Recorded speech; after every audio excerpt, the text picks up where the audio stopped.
네 번째 주제로 넘어갑니다.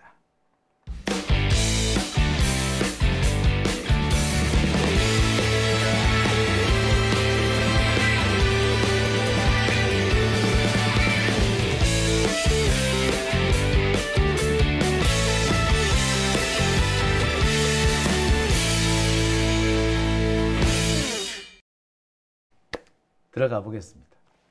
자, 네 번째 주제는요. 심우정 아들의 장학금 의혹. 최근에 논란이 불거지기 시작했죠. 심우정 아들의 장학금 의혹에 대해서 좀 얘기를 해보겠습니다. 똑같은 장학금인데 왜 조민 씨가 받은 장학금은 뇌물이 되고 심우정 아들이 받은 장학금은 뇌물이 되지 않는 걸까요? 특히 심우정 아들이 받았다는 장학금 이 증서, 지원 신청서에 보면요, 부모의 직업을 기재하라는 내용이 나옵니다. 부모 성명 정도가 아니고 부모 직업까지 기재하라는 겁니다. 야, 결국에 부모를 보고 장학금을 지원한다는 얘기 아닌가? 라는 생각할 수밖에 없죠. 자, 그렇다면 우리는 의심을 안 할 수가 없습니다. 부모를 보고 장학금을 줬다면 이건 빼박 뇌물 아닌가요? 그런데 왜 심우정 아들의 장학금에 대해서는 이렇게 침묵할까요?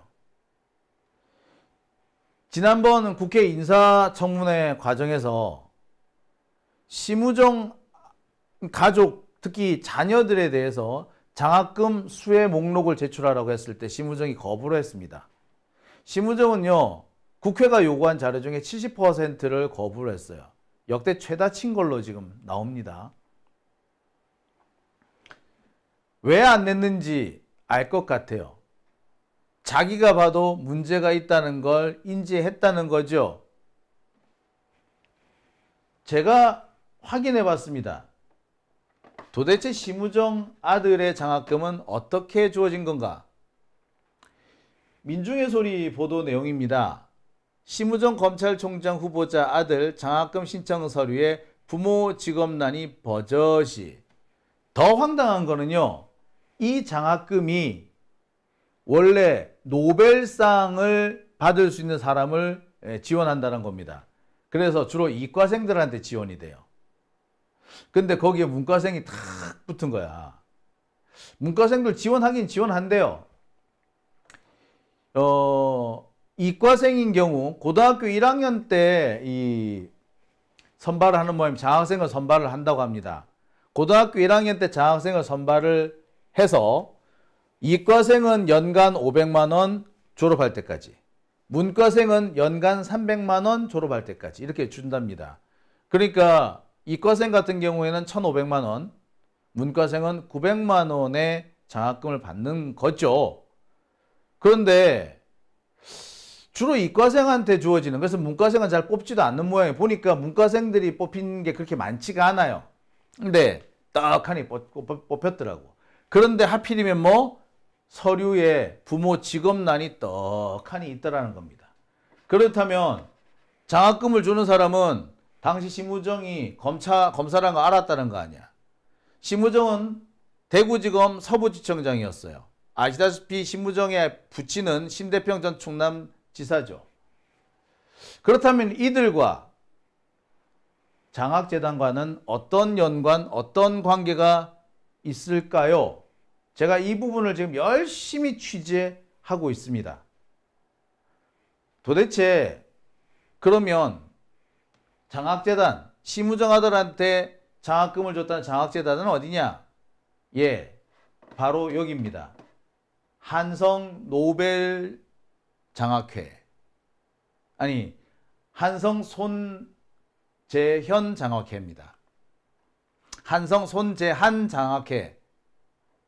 여기에서 미래를 책임질 영재 수재를 찾습니다. 라는 식으로 이렇게 선발 공고가 났어요. 이거는 올해 작년에 발표가 난 거고요. 올해 장학금 수요자들을 뽑을 때 이 공고가 난 공고입니다. 심우정 아들은 2018년에 받았습니다. 당시 공고 내용입니다. 이렇게 되어 있습니다. 자, 어떻습니까? 그런데 이 장학금을 지급하는 과정에서 뭐를 내라고? 아버지 직업을 내라고 했다는 거야. 이 뭔가 좀 낌새가 좀 보이지 않습니까? 예. 그래서 제가 뒤져봤습니다. 이 장학회를 설립했다라는 손재한이라는 사람은 어떤 사람이냐? 자, 손재한이라는 사람은 요렇게 생긴 양반입니다. 예. 지난 8월 중순에 102세를 일기로 타계했다고 합니다. 돌아가셨대요. 고인입니다. 1922년에 황해도 출신이고요. 당시 극우단체죠. 족청이라는데 민족청년, 대한청년단이라고 그러나요? 민족청년단이라고 그러나요? 하여튼 족청에서 활동을 했답니다. 해방 직전에, 해방 직후에, 예, 그래서 6.25 직전까지. 이 족청은요, 북한 쪽에서 아주 극우 테러 단체로 이름 높은 서북청년단 등을 통합한 그런 곳이기도 합니다. 그러니까 조금 냄새가 난다, 그죠? 젊을 때는 섬유업체를 운영했던 모양이에요. 그리고 섬유업체를 운영하면서 번 돈으로 세운상가 건축, 세운상가를 지은 사람입니다. 그리고 양천 향교 주변에 원래 거기가 다 뭐 습지였던 늪지였던 모양인데 그 늪지를 매립한 것도 이 사람이라고 합니다. 지금은 사라졌습니다만 옛날 파고다 공원 주변이 이렇게 삥 둘러서 상가가 있었다고 하죠. 근데 지금은 다 철거됐습니다만 그 당시 있었던 파고다 공원 상가, 이 상가를 건축한 사람도 바로 이 사람이라고 합니다. 돈 좀 많이 벌었던 것 같아요. 그리고 이 양반은 현재 잠실에 월드타워 빌딩이라는 20층짜리래나 어떻대나 하여튼 뭐 큰 대형 빌딩을 소유하고 있습니다. 아마 여기서 나온 돈으로 장학재단을 설립한 것 같아요. 그런데 말입니다. 여기서 조금 이상한 대목이 눈에 띕니다. 이 양반이 장학재단을 설립하려고 시도는 꽤 오래전부터 했어요. 1990년대부터 시작을 한 걸로 되어 있습니다. 하지만 실제로 운영되기 시작한 것은 2014년입니다. 재단을 설립해도 좋다라는 그 인가가 난 건 2008년인가 뭐 그렇게 되어 있는데 실제로 재단 운영이 시작된 건 2014년으로 되어 있어요. 그동안 도대체 뭘 한 거지? 왜 이렇게 늦었죠? 예. 제가 볼 때는 이 손재한이라는 분이 연세가 많잖아요. 2014년은 지금으로 10년 전인데 그때 이미 90세가 넘은 상태였잖아요. 그러니까 이 사람이 보통 이런 경우에는 유산 상속을 하기 위한 그런 어떤 꼼수로 보통 이런 거 많이 썼습니다. 지금은 거의 불가능한데 옛날에는 이게 가능했어요. 그러니까 장학재단을 설립을 합니다. 그러니까 아무리 봐도 이거 상속하기 위해서 상속하는 과정에서 상속세 안 물려고 한 거 아니냐라는 의심이 됩니다. 그리고 건설업체를 꼭 운영했고 지금도 대형 빌딩을 소유하고 있다면 각종 소송이라든지 이런 문제가 많을 수밖에 없는데 그런 면에서 이 검찰 쪽에 든든한 이 바람막이를 좀 두려고 했던 건 아닌가라는 의심도 됩니다. 안타까운 거는요, 제가 아직까지 취재가 여기까지밖에 안 됐다는 겁니다. 제가 지금은 말씀을 드릴 수가 없는데 몇 가지 수상한 대목을 포착을 했습니다. 이 월드타워 빌딩이 있는 데가 잠실인데요. 잠실이면 동부지검이죠. 그런데 이 심우정 총장 후보가 동부지검장을 한 적이 있어요. 당시에 어떤 사건이 있었는지 좀 살펴볼 필요가 있습니다. 꼼꼼히 뒤져보고 있는데 그 부분에 대해서 결과가 나오는 대로 제가 추가로 여러분들한테 내용을 전해드리겠습니다.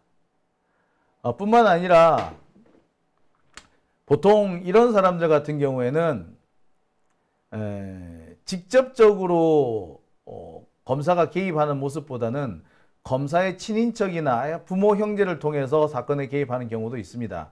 근데 심우정 총장 후보의 동생이 변호사잖아요. 그리고 실제로 심우정이 동부지검에 있을 때 처리한 사건을 바로 그 동생이 맡아서 변론을 했다라는 그런 의혹도 제기된 상태 아니겠습니까?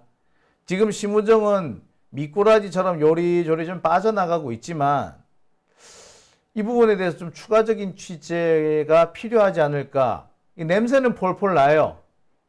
이 폴폴 나는 냄새의 근원을 제가 한번 찾아보려고 합니다. 앞으로 추가 취재를 해서 결과가 나오는 대로 여러분들한테 보고 드리겠습니다. 자, 오밤중의 뉴스 함께하고 계신 지금 시각 1시 3분 지나고 있습니다.